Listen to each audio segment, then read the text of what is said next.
mga dugo ng pasistang rehimen.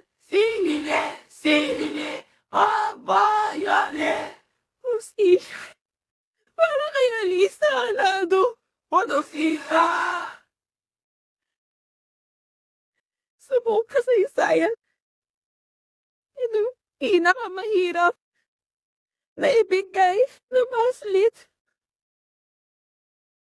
Pero gagawin natin, alalahanin ang naging buhay, alaala ni Alisa bilang isang kaklase, bilang isang kasamahan, bilang isang anak, bilang isang kapatid, at bilang isang miyembro ng UP Diliman.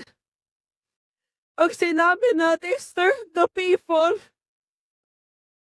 nagulala natin si Alisa.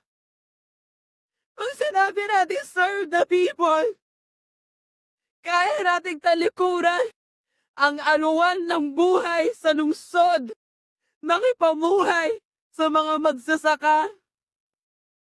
Pag sinabi natin serve the people, nakadikit ito sa ating Norris Scholar ng bayan. Kaya babasahin ko muna yung talambuhay ni Alisa bilang isang active